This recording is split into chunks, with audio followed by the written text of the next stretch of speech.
Welcome to the Hokie Hoops podcast. I'm your host, Pete B. I've got Ed Williams here. Mike's caught up in some meetings, but Ed, we're going to break down both of these teams. How you doing, man? You just took a trip. How was it? I did. Went to Lexington, Kentucky. Caught a women's basketball game, which was a cool experience. What a different college environment that would be than Blacksburg. I mean, that's just a straight up city. I mean, where I was staying was a Marriott, like a block and a half from Rupp Arena. Rupp Arena is in like a downtown area. It's kind of cool. I did not know that or anticipate that. And it's always cool to drive through other campuses and check out their athletic facilities and just kind of compare it to how things look in Blacksburg. It's very Kroger different. Field leaves a lot to be desired. That's a pretty boring looking stadium that has no unique characteristics at all. But so Blacksburg's definitely got them in the football department. Night and day on that front. Yeah, on the aesthetics of our football and our campus, I think you are correct. Then you go into Rupp, and it's like 20,000 seats or whatever. It's I went there when in 2017 when the men played Buzz Williams. We went out to Kentucky with two of my Kentucky buddies, and it was really fun. And that game, if you remember back, was very competitive. Yeah, it was a good game. And we could have won that game. That was Shea. Gilgis Alexander was a young player for them. Who was the Diallo? I mean, there were so many good guys. A bunch of guys. Their roster turnover is so crazy; it's hard to keep up with. But yeah, it really is. It was cool. I mean, I just imagining like going there and just kind of the different experience. I mean, they have like steakhouses and nice restaurants and the things that cities have that Blacksburg just doesn't have. Yeah. But and you said you went out to dinner and there was just like bourbon everywhere. Yeah, went to one spot that had like 800 bottles of bourbon up on the wall. It was unbelievable. And then went to I think 6 or 7 distilleries over the course of the long weekend. So really cool. Drove out to Keeneland, drove through the racetrack. And how do you manage that? Like going to all those distilleries and not pacing yourself. Yeah, I would have a hard time. I didn't drink at all of them, but I wanted to see all of them because they're all, all the different properties are different. And so, I did do a tour at Buffalo Trace. That was really cool. I highly recommend that to anybody, even if you don't drink bourbon. The tour itself and the history involved in it was really unique. And then, one day I'll have to go to Louisville because it's kind of like Louisville and Lexington, and then all the distilleries are in between. So we just did the stuff shaded towards Lexington. Next time we'll have to go. Next time the Hokies are in Louisville, maybe we'll make that trip out there. That's one of my bucket list things. I know some of our friends went out last time, and I would love to go. That would be a lot of fun. But you do have to get DDs and pace yourself, and while you're having that kind of fun. One of these days, I'll do Bourbon Trail. Let's talk about the men first. They're 9-12. Last time we spoke, they were 8-11. They had lost 3 in a row, including a drubbing by Clemson, before we won the other night. So let's go to the FSU game. We won 76-66, and we were texting during the game, and I said something to you like, we're playing pretty well, but FSU was playing terrible, and you pointed out like we were playing awesome defense. Yeah, I told a couple people that was the best 20 minutes of defense I've ever seen a Mike Young coach team play. That was just incredible defense. Just well connected, forcing guys into spots they don't really want to be, rotating well when beat. Just really, really fundamentally technically sound defense. Clearly a very strong game plan to cut off what FSU wanted to do. And they're not a great jump shooting team. They have a couple guys who can shoot it, but did a really good job of forcing them to take bad shots. And then, you force enough bad shots, even the good ones, the FSU guys are hesitant. They're thinking in the back of their mind and struggling. I mean, they missed a dunk in the first half. Yeah, I mean, they were really struggling to make shots, but they were forced into tough shots, like you said. Yeah, they had to take a lot of tough shots, a lot of late in the clock stuff. And it was just an unbelievable first half of defense that I don't think I'd seen from a Mike Young coach team in his tenure. And on offense, we were moving the ball really well early on, got out to a big lead. It was 35-15 at the half. We only allowed 15 first half points, but you had to know FSU was going to make their run, and they did. We started turning it over. They were making some threes. They cut it down to, I think they got it to 6 points from 22. The biggest lead, I believe, was 22. They got it to 6, but we were hitting like just enough shots. Like they would get 3 in a row, and then Rex Steiner hit that 3, and then they would get 3 more, and Poteet would get a basket. but Toby also was grabbing such important rebounds. How about the game he had? Yeah, Lawal and Johnson were unbelievable on the glass, particularly on the offensive glass. 14 offensive rebounds Sheesh. was pretty crazy. 6 of those for Toby, 3 for Tyler Johnson. I thought the two of them were phenomenal. I mean, Toby, lit up the stat sheet in terms of scoring the ball, but Tyler Johnson, 6.6 rebounds, 0 turnovers. I thought he played an amazing game. Played really good defense. He spent pretty much the whole night on Jameer Watkins and limited him to 9 points, Yeah. which that's a tough matchup, man. Jameer Watkins has been playing college basketball in the ACC for quite some time, and Tyler Johnson's a true freshman, and threw him into the fire, and he handled it extremely well. But those two, Toby obviously makes those highlight rebounds where he's grabbing the ball above the rim. It looks like, but I thought him and Johnson both were fantastic in this one. They really were. Toby's like the height that he gets on his not only first jump, but second jump sometimes Yeah, is ridiculous. And he was making some other athletic plays where he had the breakaway where he had two guys on either side of him. And this was a bad play, but like he yeah. could have passed it either way. And instead he tried to jump straight over the guy. From the Almost free did throw it. line, basically. Yeah, almost did it. He got his legs like over his head, but it was no shot of it going in. But he made some great plays throughout the game. Struggled a bit from the line, but he really helped us to victory in this one. We got it back to 15 points and were able to close it out. The end of the game just took absolutely forever. But it Oh, was it took so just long. it took there was I mean, we were texting with Sam and all the rest of the guys, and there's a lot of complaining that goes on when we give up these runs. And I think you have to remember what happened in the first half. Like that was insane. Like that was our run. They're going to make their little run. And in the end, we ended up winning by 10 points. So this was a really good win on the road against Leonard Hamilton. And it was Mike Young's 400th win. How about that? Yeah, so cool. Really happy for him to get that done. That's just it's a pretty monumental accomplishment.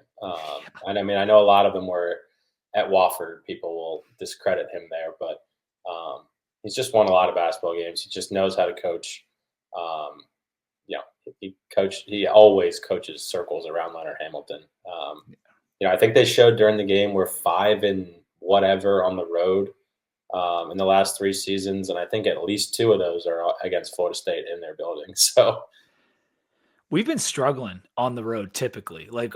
Last year was not so great. I feel like the last few years, it's always a challenge for us. So to go down there and kind of smack them was great. And it's not an insane FSU roster like we've seen in past years, but this is still a high quality win from the fellas.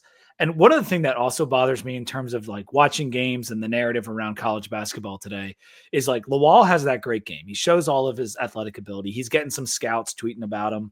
And Johnson, being a young guy, like is a bright spot for us. And everyone's like, probably going to lose those two guys, probably going to get a bag in the offseason and lose them. It's like, can we just enjoy what happened? And I'm hopeful that we can keep around some of this young core. Because in this game, and in the Clemson game too, we don't have to talk about that one in so much detail, but we had 2 freshmen starting, right? We have got Ben Hammond and Tyler Johnson. And you throw in a Jaden Shoot who had a great game the other night. Like he had been playing kind of bad, but he had a good game against FSU. If you can bring him and Lawal and the 2 freshmen back, if you can keep that core together, it would be so nice. yeah, those guys you just mentioned plus Rodney Brown. Um, Jaden Young was really good in the first half against Florida State. Finished 3 of 5 from That's the true. floor, Yep. 3 of 4 from 3. All 3 of them were in the first half. He's a very streaky shooter, but when he's on, when he catches the ball and goes up in rhythm, it always looks like it's going in. He's, if his fundamentals on his jump shot are so sound that when he It gets was the a ball, thing of beauty. The one he hit, it was like yeah, gorgeous. yeah, he shot the ball really well. But I mean, everybody, Brandon Rexheimer was great. He was 3 of 5, 0 turnovers, 8 points off the bench. Ben Hammond was really good. He's never going to score it at a high rate from the point guard position, but he just runs the offense really well. When you go back and watch like the highlights that the team puts out, more often than not, it's the play is initiated by Ben Hammond, whether it's his assist or his bucket. The reason the defense is caught in rotation is because he beat his man. And that's what's happening a lot, and why he's been so valuable and was moved into the starting rotation is he can beat his guy off the dribble in ways other guys can't. forcing all those rotations, and that allows guys like Jaden Shoot to get open looks from three. And with Hammond, the shooting has been a struggle since he came back from the injury. I think he's 4 of 25 shooting since he came back. But he does so much offensively running the offense and even defensively, despite his height. He's not like a huge minus back there. He can make some things happen. Yeah, he's a pain in the butt on ball. He had 2 steals that night against Florida State. Yeah, he finds a way to be really effective on the defensive end. He's just really smart. You can just see he's just kind of, half a second ahead of everybody else on both ends of the floor. I think the shooting will come around. He looks really hesitant and tentative to shoot the ball sometimes, like wide open looks, and he just kind of looks around like maybe I shouldn't shoot this. I think you'll see that continue to get better, and the more confident you are, the more shots will knock down. So I think as he gets more confident in his shot, you'll see him make more. I think we were also a little spoiled from a short point guard standpoint by Justin Robinson because he was so good at the rim. Even early on in his career, J-Rob was really good at the rim, and he continued to get better and better at it as he got stronger. And that's what's going to have to happen for him. And he's shooting 33% from the field and 40% from three. So when he has some space, like he can make the 3-point shot, it's going to be about when he's doing that driving to make things work, being just slightly better at the rim, hitting his free throws, that kind of thing. I mentioned Jaden Shoot already. Poteet has still not been great. He's in single digits the last few games, but he still ends up getting like a big bucket for us down the stretch of every game. He seems to be who they turn to when they're running a set play late and need a basket. Mm-hmm. I just don't know why they don't go to that well more often early in games. I think we might stink at entry passing, but there's a lot of times where he's got his guys sealed, and I'm like, throw it into him. He's got 40 pounds on that guy. And we didn't do a lot. I mean, he had 9 points. He only had 9 points. He only took 5 shots. He was 3 of 5 from the floor. He doesn't get a lot of good looks in good spots. But when they need it the most, they do go to him, and he has been successful in that role this year. Yeah, he's been reliable despite not putting up the rebounding numbers and not like putting up the huge point totals, but he is more skilled than Toby is in so many ways. Like in terms of just like Toby is just a freak show of an athlete and is like still needs a lot of work on his game. Poteet's game is solid. I just don't think he's nearly as gifted as some of these other guys that are out there. Well, there's nobody as gifted as Well, that's true. So overall in the KenPom, we still can't seem to crawl into the top 60. 160, I should say. We're definitely not in the top 60. But yeah, we're 162 right now. I just don't think that is accurate to how we're playing. I think a lot of the early season numbers are dragging us down. I think our conference is dragging us down.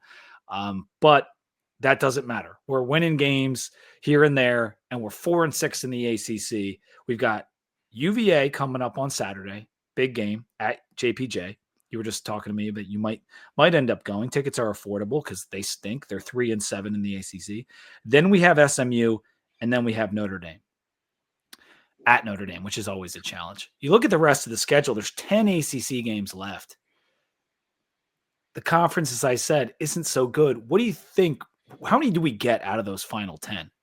I think we just went, 4-6? I think if we do that again, everybody would be pretty excited about how ACC play went. I mean, obviously non-conference still wouldn't have gone well, but you go 8-12 based on where we were talking post non-con. I think we'd all be pretty excited about that. I mean, I know you and I both predicted 6 ACC wins. That would be 8. That would be pretty impressive, and would further emphasize how good of a staff we really do have. Yeah, well, because before the season, I was closer to like 6 or 7, maybe even 8. Then I went down to like almost 5 because things look so bleak. But I think we can get 4. We don't have to play Duke again, so that's nice. I'm trying to see, do we play Pitt again? Because I know we already lost to them once, although that was close. I think we are avoiding a lot. We still have UNC on the schedule. I mean, look, we play Virginia, right? Like, I'm just going to do the coaching exercise here. We play Virginia. We have a better coach than they do. We play them twice, for that matter. Play SMU. They are a pretty good team. They've got good players. Not super sold on It's Enfield's there right now. Mm-hmm. Then we go to Notre Dame. Again, not super sold on them. They're 10-10, 4-5 in conference, very similar to us. It is at their place, which is a bummer. But then we got Virginia again, like I mentioned, at Boston College. Like our chances there, even though it's on the road, 9 o'clock at night in Boston. Ugh. That place is a house of horrors for a lot of teams, and Yeah. us in particular. And we go to Miami. So that's 4 road games against teams that we are currently even with or better than in ACC standings: Virginia, Notre Dame, Boston College, Miami. Louisville at home will be a really hard game. That's a good team. Pat Kelsey's a great coach. That program is going to be good for the foreseeable. We have Syracuse at home, not great. North Carolina, they're obviously very talented. And then we go to Clemson to end the year, a team we just lost to that's having a pretty good year. I wish they weren't. I wish some of those were at home, but I think if you go 4-6 or even 3-7, I think we feel pretty good about that. And I think that probably gets you into the ACC tournament too. The next 6 games are where we have to do the damage, because the end of the season with Louisville, Syracuse, North Carolina, and Clemson, you're probably losing 3 out of 4. Hopefully we can get that Syracuse one at home. I'm not ruling out UNC either, because UNC is a flawed basketball team. I'm curious as to how they look against Duke. Yeah, me too. Because I think they could get their doors blown off, but usually that game tends to be competitive. So you may lose 3 out of 4 at the end of the year, but we can beat SMU at home. You should get one of Boston College and Miami on the road, and you should get one of the UVA games, right? So yeah, I think if they go 4-6, amazing. If they go 3-7, that's pretty good. That gives you 7 and/or 8 ACC wins, which I believe, based on just the way the schedule lines up in this current conference standings, you're likely in the ACC tournament, which a lot of fans would have told you was not possible 3 weeks ago. If we get 8 ACC wins, I mean, that would be more than our out of conference wins. Like we'd be 13 and 18 or something like that. Like that would be pretty good considering how bad it was looking. Yeah, and I'm hopeful. Agree, man. Like the next few games, like every game, even the Clemson game, I know it didn't go well, but like the first 15 minutes, we were playing them. Like I just wish we had like one more body, like which we were supposed to have. You know what I'm saying? Like just one more healthy body. Maybe one of the freshmen. Maybe Hammond continues to get better. We need somebody else to kind of like, maybe Rhett continues to improve, because he's still a young player, but they're already playing so much better than they were. It's very exciting. Hopefully they can get to that 8-win mark in the ACC, because that would assure you a slot in the ACC tournament. Because I don't know if people know this, not all the teams get into the ACC tournament this year. How many don't? Do you know? I think it's 3 that don't. Okay, well, I think they're putting 15 in. Halfway, same format as before. If it's 3 that don't, we're halfway through conference schedule. We have 4 more ACC wins than Miami, 3 more than Boston College, and 2 more than NC State. And then we have 1 more so far than Syracuse, Virginia, and Georgia Tech. So from that standpoint, there's a lot of teams behind us. And we have the head-to-head against NC State too. And Miami if they were to go on a run. Yeah, but we got to play them again. Oh, yeah, we play them one more time. You're right. So, I think right now, they're in a good position to qualify for the ACC tournament. Obviously, that's not some crazy goal that we should ever have, but hey, we used to miss it back in the early 2000s. The Big East used to do the same thing, and we would miss it on occasion, and it's where we were at really the beginning of the season and after conference play. I think if you finish in that lower middle of the pack of the conference, I think people would be pretty impressed, and then they'd be beating down the doors of Merriman, screaming at the powers that be to give this coaching staff more resources heading into next season, which that's already happening, which is good. I think the big goal, or the exciting goal for the rest of the season, is to beat UNC. I think that would be kind of like, okay, this team can compete with some of the best teams in the league. Or SMU's better. SMU's better. Okay. I mean, SMU's good, man. SMU's they are good. 16-5, and they're 7-3 in the conference. I don't know where they are in the net or anything like that, but it's just the name recognition, right? Like beating UNC is just like, it's a big deal. Oh, of course. Let's move to the women. They were 13-5 last time we spoke. Now they're 14-7. They beat Pitt on the road right after we last recorded, and then they lost to NC State and they lost to Notre Dame. Let's talk about last night. That was the Notre Dame game. They're playing number 3, and they came out aggressive, I thought. Hit some threes early, had the lead after the first quarter. The second quarter was still competitive, and then you saw a glimpse of what might happen in the second half, like late in the first half, but we held them off. It was only 4-point differential at the half, and then third quarter came, the wheels just fell off. Yeah, I mean they have 2 high draft pick WNBA players at guard.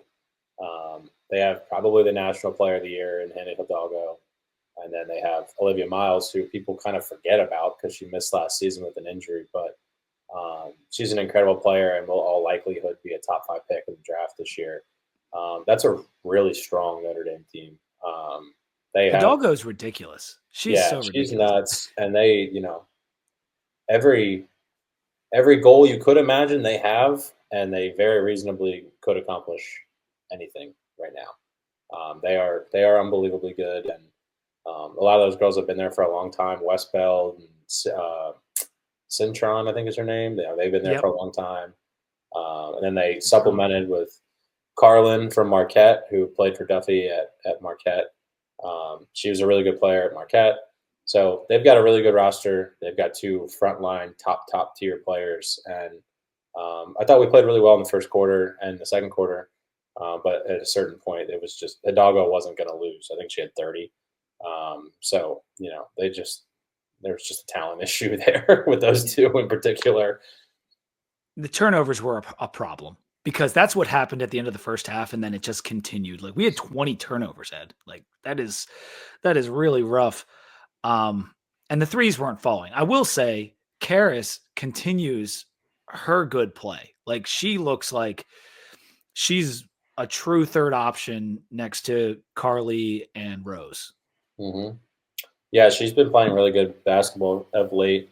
It's nice to see maybe she's kind of filling into that role a bit more than getting more comfortable in that role more so than she was a few weeks ago. But yeah, she's been really good. Lonnie White's been good. Rose has been good. Carly, we've talked about. Mackenzie Nelson's playing more now with Samaya suffering injury, and she's playing really well in those minutes. She plays really good defense. We've talked about that on here before. But and then Matilda X, just a steady presence. You're seeing a lot more of Kale Peterson. She's playing better and better the more she plays as a true freshman. So there's a lot to like. I wish they had that UVA game they lost. I know, like that's the one that bugs you. Yeah. From an NCAA perspective, that one's killer because outside of that, they have 6 losses and the other 5 are all the top 30 teams. So, they have the one bad loss and, maybe that means they have to jump up and beat someone later in the year they're not supposed to kind of offset that. But, for the most part, they've taken care of business where they're supposed to. And that's all you can really ask. Did NC State, did that result bug you a little bit? Because I was expecting us to be they're number 20 at the time of the game. They were number 20.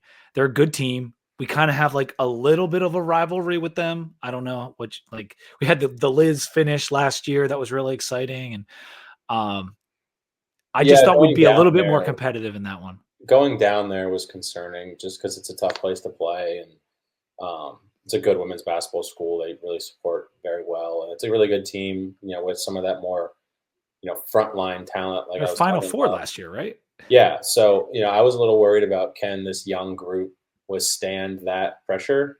They obviously struggled with it a little bit. It's the same pressure that teams feel when they come into Castle. But, NC State's got some really good players. So, I mean, it wasn't bothered. And then, this game against Notre Dame, the spread was like 20 at home. No, there's no shame in losing to the Notre Dame. So it's like you're losing to teams you're supposed to. Now the question is, can you continue to beat the teams you're supposed to and not drop anymore like that UVA one? Well, I'm glad you said that because it's a segue to our upcoming schedule. We've got SMU 2-7 in the ACC, Syracuse 2-7 in the ACC. Both of those are at home before we head to JPJ to play UVA. UVA is only 3-6 in the ACC, with one of the wins being against us. So those next 3 games are all very winnable. If you want to be the team you expect to be, you want to get to 9 wins, you want to get in the tournament, you should sweep these 3 games. Even the UVA game on the road, you should get revenge for the last game that we just talked about. I feel like we're about to go on a little winning streak here, but you got to go out and you got to take care of at least these next two at home. Yeah, I mean, like I said, they've lost where they're supposed to, but for the one UVA game, now they need to continue to win where they're supposed to. And I think if they take care of business and the teams that they are on par with or better than, and don't slip up like young teams have a tendency to do, I think they'll find themselves in a really good position at the end of the year. But it's been a joy to watch them so far, and I hope we see them continue to get better, especially now that they're through this tough stretch against two really good programs. Yeah, I mean, like we said in the last episode, I do believe them to be a little bit ahead of schedule under Coach Duffy. And the reason that you need to attack these 3 games is because after that, it's going to get real tough. Like there's a lot of good teams in this conference, and they're coming down at the end of the season, and it's going to be a tough end of the season stretch. So if you can get to 8 wins before that starts, that would be huge. Yeah, that's because I've always earmarked the 9 ACC wins. Like that's what I think we need. They only play 18 games in the conference in women's play, so 9-9. That's what I'm going for. Yeah, you're right. And if you get SMU, Syracuse, and UVA, if you're able to rip off 3 in a row, then you find a way to split the last 2, and you feel really good about yourself. I mean, we do have at Boston College, at Clemson to end the year. I know Boston College with Coach Poppy, they're better than they used to be, but they're nowhere near as we should beat them. And those 2 road games that close it out might really well determine how things go on Selection Sunday. Yeah.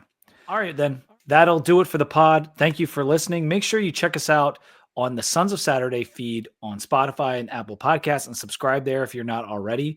But on YouTube, if you're watching, please subscribe and like the video. It really helps us out.